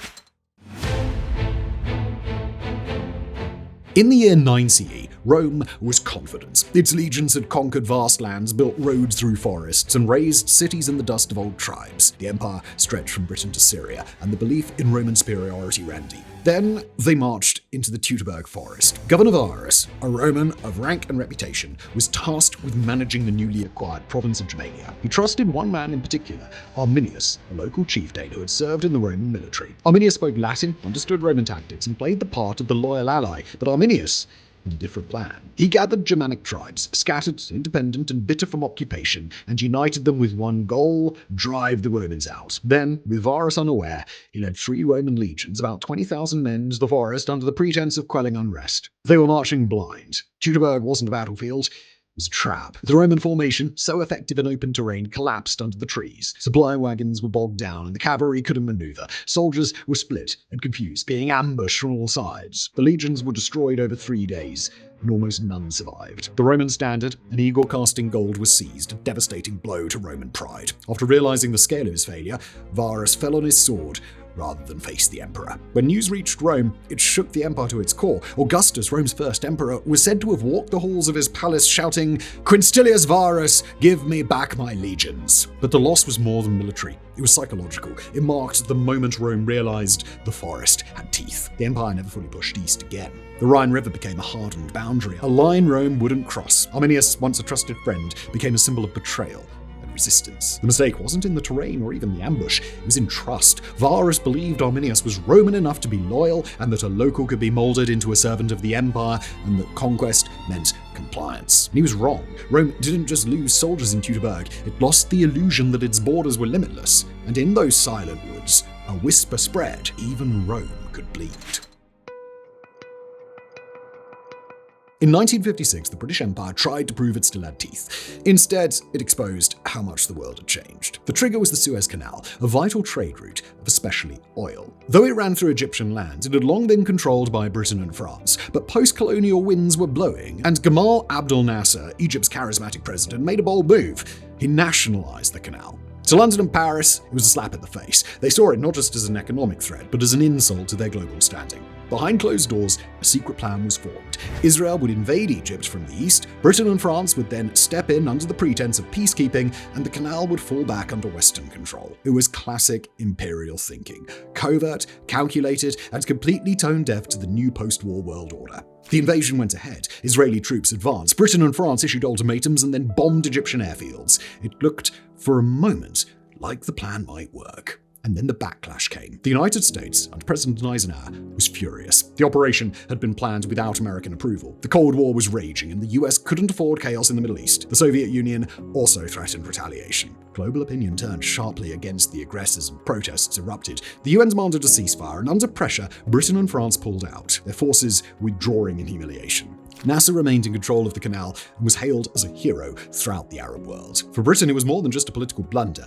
It marked the end of an era. Once sprawling and unquestioned, the empire had been cut down, not by force, but by miscalculating and misreading the room. The world had changed, and London had learned it the hard way. The Suez Crisis didn't erupt from poor military tactics. The operation was swift and effective. The mistake was strategic arrogance. They believed the old playbook still worked, that might still meant right, and that they could redraw maps without asking the new superpowers. And they misjudged the moment, and it cost them the last shreds of their global dominance. Remember BlackBerries? Well, in the early 2000s, BlackBerry was untouchable. Its phones were everywhere. On Wall Street, in boardrooms, in government buildings. Presidents used them, CEOs swore by them. BlackBerry meant secure communication, email on the go, and that oddly satisfying little keyboard that people swore that they would never give up, but then they did. Then, in 2007, Apple unveiled the iPhone. Touchscreen, no buttons, full web browser, apps, music. It looked more like a toy than a business tool. BlackBerry executives laughed at it. They dismissed it as a gimmick, a device for casual users, not for serious professionals. After all, who would type their emails on glass? But users didn't care about keyboards, they cared about experience. The iPhone offered a glimpse into a future that felt intuitive and open. Developers started building apps, consumers flocked to touchscreens. And BlackBerry? Well, they doubled down on what had worked before. By the time BlackBerry responded with its own touchscreen device, it was already behind. The BlackBerry storm was buggy and rushed. Users hated it. Carriers were furious. Apple, they simply moved on to the next great model. Still, BlackBerry didn't panic. Its executives believed its grip on the enterprise world was too strong to break, and of course they were wrong. Soon, companies started adopting bring-your-own-devices policies, and employees wanted iPhones. Then Androids. BlackBerry's stranglehold on the business world loosened. Its app store floundered. Its OS couldn't keep up, and that once iconic keyboard turned into a relic. At its peak, BlackBerry controlled over 40% of the US smartphone market. Within a few years, it had less than 1%. The company tried pivoting, releasing Android devices, focusing on software, and licensing its brand. But the momentum was gone. BlackBerry didn't die because of the iPhone. It died because it refused to believe the iPhone mattered. It watched the world shift and stayed planted. This wasn't a failure of technology. BlackBerry's devices were solid. It was a failure of vision, of leadership, convinced that their position was permanent and that their users would always choose function over feel, and that their market would never fall in love with something flashier. But people did. They wanted music. They wanted maps, Instagram, games in their pockets. They didn't want a device that did email well. BlackBerry was a titan once upon a time, but it stood still whilst the world reinvented mobile around it. Before the world changed, on September 11, 2001, there were warnings, pieces of information, names on watch lists, intercepts, and red flags. But no one connected them in time. The World Trade Center had been targeted once already in 1993 when a truck bomb exploded in the underground garage, killing 6 people and injuring hundreds. That attack was meant to topple the towers. It failed, but it showed that terrorists had their sights set on the buildings. It was certainly a signal. 8 years later, a far more coordinated and catastrophic plan unfolded, but the lead up to that moment wasn't silent. US intelligence agencies, the CIA, the FBI, the NSA, each had fragments of what was coming. There were reports of individuals training in American flight schools. A memo titled "Bin Laden Determined to Strike in US" reached the president's desk in August 2001. An agent warned that something big was being planned. All the dots were there. They just hadn't connected them. And part of the problem was bureaucracy. The CIA didn't share enough with the FBI. Agencies operated in silos, jealously guarding their turf. There were no streamlined systems for cross-agency communication. Analysts flagged threats, but they lacked the authority to act, and the sheer volume of daily intelligence meant the warnings often drowned in noise. There was also disbelief. No one imagined hijackers turning planes into missiles. The idea felt so extreme. The default assumption was that any attack would happen overseas, like the bombings in Africa or the USS Cole. America itself felt untouchable. Well, that illusion ended at 8:46 a.m. on Tuesday morning. When the dust finally settled and the investigations began, it became clear 9/11 was not just a terrorist success, it was an intelligence failure. A failure of coordination, of imagination, of taking known threats and treating them with the urgency they deserved. The 9/11 Commission report, released in 2004, stated it bluntly. The system was literally blinking red. But no one moved fast enough, and in the years that followed, the US government overhauled its intelligence infrastructure, creating the Department of Homeland Security, changing laws, and expanding surveillance. But none of that would bring back the 3,000 people who lost their lives that day. This wasn't just a failure of defense, it was a failure to listen, to see a pattern before it became a tragedy. In the mid-2000s, Apple's iPod had reshaped how people listened to music. It was sleek, easy to use, and paired perfectly with iTunes. Apple wasn't just selling a product, it was selling a feeling.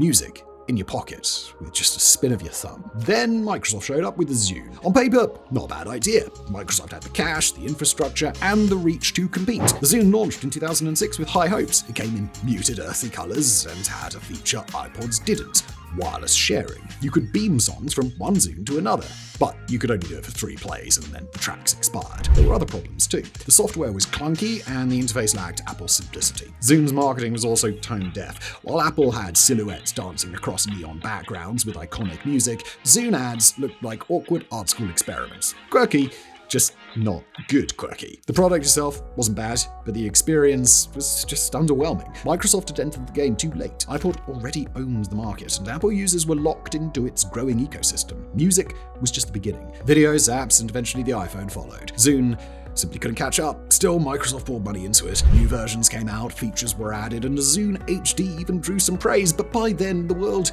was already pivoting away from MP3 players. Streaming was on the rise and smartphones were taking over. Microsoft had missed the window. In 2011, the Zune was officially discontinued. By 2012, it was a punchline, a footnote in tech history. Microsoft, company that once dominated software, had fumbled the music revolution, not because it didn't try, but because it misunderstood the moment. They thought catching up was enough. People weren't buying storage capacity, they were buying style, identity, seamlessness. Apple had sold them a lifestyle. Microsoft was selling them hardware, and in consumer tech, that's the difference between a hit and a museum piece.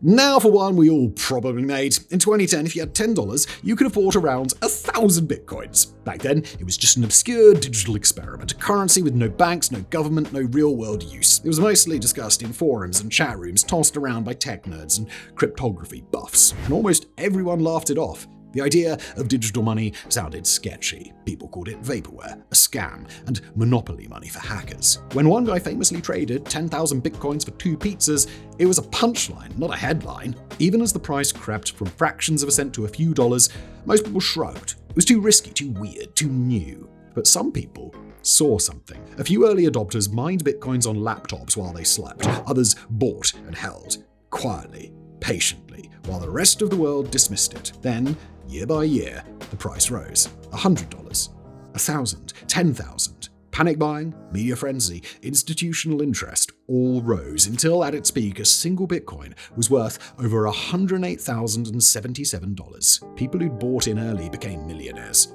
Billionaires even. Some lost access to their wallets, forgotten passwords, hard drives tossed into landfills, fortunes gone forever. Others cashed out and walked away. And for everyone else, it was just regret. Not because they didn't believe in the tech, but because they didn't believe it at all. It's not that people missed Bitcoin because they weren't smart. They missed it because it didn't look serious. It looked too simple, too chaotic. It didn't come from a trusted company. It came from a mysterious character named Satoshi Nakamoto, who vanished without a trace. That alone was enough for most people to just tune out. Missing out on Bitcoin became a generational what if. It's a mistake measured not just in money, but in imagination. The failure wasn't not buying Bitcoin. It was not thinking that something so different could ever matter.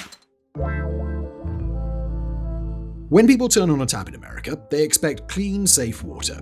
But history has shown that even in one of the wealthiest nations on earth, that basic promise can and has failed. The most infamous case in recent memory is the Flint water crisis. In 2014, officials in Flint, Michigan switched the city's water supply to the Flint River to save money. Almost immediately, residents complained of foul-smelling, discolored water. The real horror surfaced later. The river water was highly corrosive, and without proper treatment, lead from aging pipes leaked into the drinking water. Thousands of children were exposed to dangerous lead levels. Officials initially dismissed the complaints, delayed action, and falsified reports. It wasn't just a health disaster, it was a catastrophic failure of government responsibility and public trust. But the shocking thing is, Flint wasn't an isolated case. In Washington, D.C., between 2001 and 2004, elevated lead levels were found in the water supply. For years, the public was not properly informed. When the Environmental Protection Agency, or EPA, and city authorities finally admitted the problem, investigations revealed deep flaws in how water quality tests were conducted and how bad news was systematically buried. Another major case occurred in Hinckley, California, made famous by the movie Erin Brockovich. From the 1950s to the 1960s, Pacific Gas and Electric Company, PG&E, dumped toxic hexavalent chromium into unlined ponds, contaminating the groundwater. Residents developed cancers and other serious health problems. PG&E eventually paid a $333 million settlement, the largest of its kind at the time, but the damage to the community was permanent. In Camden, New Jersey, residents struggled for decades with contaminated water due to industrial pollution, aging infrastructure, and chronic underinvestment. Disproportionately affecting low-income and minority communities, the crisis highlighted a grim pattern. Those without political power are the ones most likely to drink poisoned water. More recently, Jackson, Mississippi faced a near-total collapse of its water system in 2022 after years of neglect, political infighting, and infrastructure decay. Flooding overwhelmed the city's water treatment plant, leaving residents without safe drinking water for weeks. Boil advisories and ration lines became daily life in the state capital, drawing national attention, but little immediate relief. The pattern all across these scandals was chillingly consistent. Early warning signs ignored, vulnerable communities silenced, and authorities more concerned with optics than public health. Infrastructure is allowed to crumble. Corporate and government negligence go unchecked until the damage is simply irreversible. America's water crises, they're not just environmental or engineering failures. They are failures of leadership, accountability, and basic decency. They show how easy it is for something invisible, lead, chemicals, bacteria, to quietly destroy lives when oversight gives way to apathy. And once public trust is lost, it's harder to repair than any broken pipe. After the horrors of World War I, France swore it would never be caught unprepared again. So in the 1930s, they built the Maginot Line, a sprawling, high-tech line of fortifications stretching along the border with Germany. Millions of tons of concrete, steel, and pride buried into the earth in bunkers, underground railways, and artillery posts. It was a masterpiece of defense. It was impenetrable. Also, they thought, their thinking was simple. If Germany invaded again, they'd have to go through the same terrain they used in 1914. This time, France would be ready. The line would slow them down, break their momentum, and give France time to mobilize. And in theory, that worked. The Maginot Line was strong, well-maintained, and meticulously engineered. But there was a bit of a problem. It didn't cover the Ardennes, a forest to the north near the Belgian border. French generals believed the terrain was too dense and difficult for tanks to move through, so they left it lightly defended. In 1940, Germany came anyway, but not through the Maginot Line. They went through the Ardennes. They sent tanks, troops, and motorized divisions straight through what the French had considered impassable. In just 6 weeks, the Germans outflanked the Maginot Line completely, and France fell. The most sophisticated defense system in Europe was never even touched. The mistake wasn't building the line, it was building it for the last war. France had planned for the kind of conflict they already knew: slow advances, trench warfare, defensive stalemates. But warfare had changed. The Germans had developed blitzkrieg, a fast, coordinated assault using tanks, planes, and speed. The Maginot Line was too rigid, too static. It couldn't move, and it couldn't adapt. It became a monument to misplaced certainty. What makes it such a famous failure isn't the engineering, it was brilliant. It was the mindset behind it. France invested enormous resources in a system that assumes the future would behave like the past. They focused so hard on not repeating old mistakes that they missed the new ones that were rushing toward them. The Maginot Line didn't fall in battle. It was bypassed. A perfect metaphor for outdated thinking in a changing world. There was a time when Kodak was photography. They invented the roll of film, popularized the personal camera, and became part of people's lives, from birthday parties to world wars. Their tagline, Kodak Moments, became shorthand for something worth remembering. But then came a new kind of camera, one without film. In 1975, a Kodak engineer named Steve Sasson built the world's first digital camera. It was clunky, had low resolution, but it worked. He showed it to the company's executives, expecting excitement. What he got instead was fear. They saw the potential, but they also saw the threat to their film business, their chemicals, their entire revenue model. So instead of running with it, Kodak shelved it, tinkered around the edges, and buried it under what they thought was caution, but was really denial. Meanwhile, other companies moved in. Sony, Canon, Nikon, startups in Silicon Valley. They didn't have Kodak's legacy, but they weren't weighed down by it either. As digital technology improved, consumers shifted. Slowly at first, and then all at once. By the early 2000s, digital cameras were everywhere. Smartphones followed. Kodak, they were still trying to sell film. They did eventually launch digital cameras, but it was too late. Their brands, once trusted and iconic, now looked dated, and sales plummeted. Indeed, they filed for bankruptcy in 2012. A company that had invented the future was buried by it. And what makes Kodak's fall so striking isn't the usual story of disruption. It's that they saw it coming. They had the tech. They had the lead. They just couldn't let go of what they'd already built. They mistook their dominance for permanence. In 2013, Microsoft made a bold move. It bought Nokia's mobile phone division for $7.2 billion. It was a last-ditch attempt to claw into the smartphone market, one they'd already watched slip through their fingers. But by then, Nokia was already on life support. Just a few years earlier, Nokia had been the king of mobile phones. They sold hundreds of millions of devices, and their ringtones were everywhere. But as Apple launched the iPhone and Android took over, Nokia clung to its old operating systems. They were slow, clunky, uninspired. They doubled down on hardware while the world shifted to ecosystems and apps. Microsoft also wasn't in great shape, not in mobile. While sleek in design, its Windows Phone platform had virtually no developer support. No one was building apps for it, and consumers didn't want it. Still, Microsoft believed they could reverse the tide by combining Nokia's hardware with their software. So they bought the brand, the factories, the staff. They even hired Nokia's CFO, Stephen Elop, as a top executive. And it absolutely bombed. The integration was messy. The Lumia phones looked decent, but no one bought them. App stores stayed barren. Carriers weren't interested. Consumers were loyal to iOS and Android. And Microsoft kept trying to sell phones by focusing on specs, ignoring the ecosystem war that had already been won. Worse, the culture clash between the two companies slowed everything down. Innovation stalled, and momentum never came. By 2015, just 2 years after the acquisition, Microsoft wrote off the entire deal. They laid off thousands of employees and quietly exited the phone market. What started as a strategy became one of the most expensive corporate missteps in tech history. And the worst part was that Microsoft didn't need to fail. They had the resources, the reach, and the talent, but they bet on a partnership that was already broken, and a platform the market had already passed by. They were chasing a moving train on foot. The Nokia deal wasn't just about hardware, it was about pride. Microsoft didn't want to admit they'd missed mobile, so they threw billions at a shortcut, hoping money could buy relevance, and it couldn't. Today, Nokia survives as a networking company. Microsoft also moved on, but the phone business was over before the ink dried.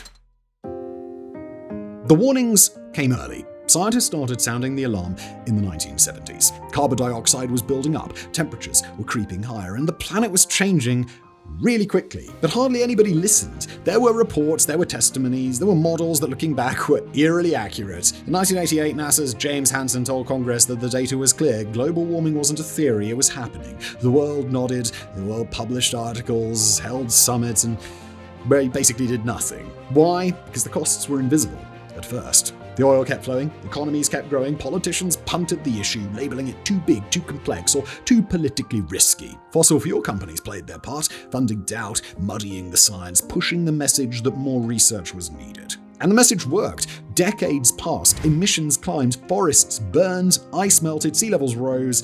Each year was warmer than the last. But all of this was buried under bureaucracy, corporate lobbying, and 5-year plans that just didn't go anywhere. We knew, and we waited. By the time real urgency set in, the damage was well underway. Entire island nations were losing ground to the ocean. Coral reefs were dying. Droughts became longer, floods became stronger. Climate refugees, once a hypothetical term, were already on the move. The global cost of climate change damage is estimated to be between 1.7 trillion and 3.1 trillion by the year 2050. The mistake wasn't that we didn't understand the science, it was that we didn't want to. It's rare in history to have this much foresight, to be given such a clear picture of what's coming, and yet, rather rather than act decisively, the world delayed, argued, focused on quarterly profits and election cycles, while the thermostat just ticked upwards. Now we're in damage control. We're trying to dim the sun's rays by shooting particles into the Earth's atmosphere. It's really come to this. All the while, the clock keeps ticking. The irony is that we had everything we needed to act early: cleaner tech, smarter policy, and better data than any generation before us. But we kept asking the wrong question. Can we afford to change? But the real question was, can we afford not to? In 1962, Decca Records had a choice to make. Two bands auditioned for a recording contract. One of them was a clean-cut group from London called Brian Poole and the Tremolo. The other, four lads from Liverpool with mismatched suits, odd haircuts, and a strange name: the Beatles. Decca went with the Tremolos. The reasoning was simple. The Beatles were unpolished, and worse, guitar groups are on the way out. It's hard to overstate how bad that call turned out to be. At the time, the Beatles, they weren't nobodies. They'd already built a following in Liverpool. They had a relentless work ethic, wrote their own songs, and had something rare: chemistry.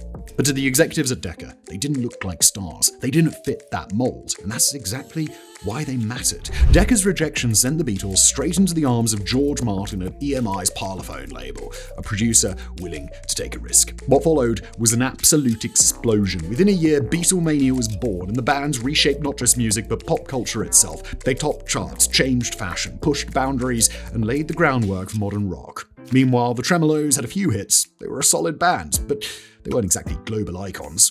Decca's mistake wasn't passing on a decent band, it was failing to see the shift that was coming. They didn't recognize originality when it stood right in front of them, and that's the real story here. This wasn't just a bad business decision, it was a failure of imagination, a moment where instinct should have overridden metrics. Of course, hindsight does make this obvious, but Decca could have been the label that discovered the most influential band in history. Instead, they became the label that turned them down. And every now and then, when someone in the music industry makes a bad call, there's still that phrase that echoes back: worse than Decca passing on the Beatles. In 1867, Russia sold Alaska to the United States for $7.2 million, about 2 cents an acre. At the time, it seemed like a practical decision. Russia was cash-strapped, worried about losing the territory in a future war, and had little interest in defending a frozen outpost half a world away. To them, it was just ice and emptiness. The deal was arranged through US Secretary of State William H. Seward, who pushed hard for the purchase. Many Americans mocked him. They called it Seward's Folly and Seward's Icebox. What use was a chunk of frozen land with no roads, no cities, no purpose. But hidden beneath that useless tundra was something Russia never accounted for: oil, gold, timber, fisheries, and strategic position. Not long after the sale, gold was discovered, and then came the massive oil reserves. By the 20th century, Alaska had not just become valuable, it had become critical. It gave the US a key foothold in the Arctic, a buffer against foreign powers, and massive natural resources. Its oil alone would go on to generate hundreds of billions. And Russia, they watched from across the Bering Sea, having traded away a future fortune for the price of a modest city park. To be fair, Russia didn't have the means to hold it anyway. Defending Alaska from British Canada would have been costly and complicated, but they didn't imagine it would ever become more than snow and mountains. They saw no future there. The irony is pretty sharp. The land was sold not because it was worthless, but because its worth was invisible at the time, a decision made with limited vision and immediate needs rather than long-term potential. For a moment, WeWork looked unstoppable. It wasn't just renting office space, it was revolutionizing how people work. At least, that was the pitch. By 2019, the company was valued at a staggering $47 billion. It had expanded rapidly, opening sleek, open-concept co-working spaces in cities around the globe. Its CEO, Adam Newman, was treated like a visionary. Long hair, barefoot board meetings, talks of elevating the world's consciousness. And then it all fell apart. As WeWork prepared for its initial public offering, it had to open its books. That's when the gloss wore off. The numbers were ugly. The company wasn't profitable, not even close. It was hemorrhaging money. It had committed to billions in long-term lease obligations with no guaranteed income to match. Worse, the IPO filing revealed a company tangled in conflicts of interest, bizarre corporate governance, and a cult-like internal culture. Newman had leased properties he personally owned to WeWork. He trademarked the word "we" and sold it to the company for $5.9 million. His wife was given power to choose his successor. The S1 read like a mix between a financial statement and a spiritual manifesto. Investors were stunned, and the media turned. Within weeks, WeWork's IPO was delayed and then cancelled. The company's valuation plummeted from $47 billion to under $10 billion almost overnight. Newman was forced out with a golden parachute. SoftBank, the primary backer, had to inject billions just to keep the company afloat. The real estate tech unicorn had turned into a corporate nightmare. WeWork's mistake was not ambition, it was delusion, wrapped in charisma. It sold a lifestyle, a movement, a mission, while underneath it was just a real estate company bleeding cash at every turn. It called itself tech, but it didn't behave like tech. It promised disruption, but it relied on old-fashioned leases and rapid expansion. Now, the warning signs had always been there, but in the age of founder worship and venture capital FOMO, people just looked the other way until the paperwork forced them not to. WeWork still exists, restructured and humbled, but the dream that had sold, the one worth $47 billion, well, that just didn't work out. In the Soviet Union, science often operated on a different wavelength, driven by ambition, ideology, and a willingness to override biology. So, when Soviet researchers proposed breeding bison with bison-antelope to create a new hybrid species, nobody stopped them because why not give it a crack? The idea was to engineer an animal that combined the strength and size of a bison with the speed, resilience, and desert hardiness of the saiga, a creature that could thrive in harsh steppe environments, provide meat for struggling regions, and prove the might of Soviet innovation. There was just one problem. These animals were never meant to meet, let alone mate. Saiga antelope are small, skittish, and built for speed. Bison are massive, territorial, and prone to trampling anything that annoys them. But the scientists weren't discouraged. They sedated, they manipulated, they tried forced pairings and artificial insemination. And eventually, some offspring were born. And they were, how can we say this in the politically correct way? Well, they weren't quite right. The hybrids were temperamental, awkwardly proportioned, and prone to health issues. Some were sterile, others were aggressive. None of them displayed the ideal traits the program had promised. Instead of a super animal, they got a confused mix of mismatched DNA and unpredictable behavior. The project limped along, chewing through resources and patience, but it never delivered results. Over time, interest faded, funding dried up, and the entire initiative was quietly abandoned. No monuments were built for the hybrid bison, no triumphant documentaries aired. The creatures just died off or were culled. And once again, the natural world had proven it doesn't respond well to forced collaboration. This wasn't a one-off either. Soviet science was full of grand, strange, sometimes terrifying experiments, reanimated dogs, forced evolution, and crop theories based on Marxist theory instead of biology. The antelope-bison hybrid just happens to be one of the weirder footnotes. In the early hours of April 26, 1986, Reactor 4 at the Chernobyl nuclear power plant exploded. It wasn't a bomb or an attack, it was just a test, a safety test that went catastrophically wrong. Engineers had been instructed to simulate a power outage to see if the reactor could stay cool without external electricity, but they broke rules to do it. They disabled systems, ignored protocols, and pushed the reactor into an unstable state. The design of the RBMK reactors, flawed and unforgiving, did the rest. At 1:23 a.m., the core exploded. A blast tore through the building, and radioactive material shot a kilometer into the sky. Fire crews arrived within minutes, unaware of the deadly radiation surrounding them. They fought flames with water and bare hands, not knowing they were being poisoned. Some died that night, many died days, weeks, and years later. But the real disaster, it wasn't the explosion, it was what followed. The Soviet government delayed acknowledging it. They tried to contain the panic, not the radiation. Citizens in nearby Pripyat weren't evacuated until nearly 2 days later. Children went to school, people watched the smoke rise, and it was too late. A radioactive cloud drifted over Europe. Sweden noticed, then Germany, and then the rest of the world found out about Chernobyl, not from the USSR, but from a spike in radiation halfway across the world. When the truth finally emerged, it was worse than anyone imagined. A reactor core burned for days. A makeshift sarcophagus was built by thousands of workers, the liquidators, many of whom were exposed to deadly levels of radiation. Helicopters dropped sand and boron, miners tunneled underneath to build cooling systems. It was an all-hands-on-deck emergency, patched together in real time, and the long-term damage was staggering. Cancer rates soared, birth defects increased, towns were abandoned. A 30-kilometer exclusion zone still stands today, frozen in time, and the name Chernobyl became shorthand for man-made disaster. Chernobyl didn't just melt a reactor, it melted the illusion of control. It showed what happens when expertise is buried under obedience. But when the fallout comes, it doesn't ask who signed the forms, it just falls.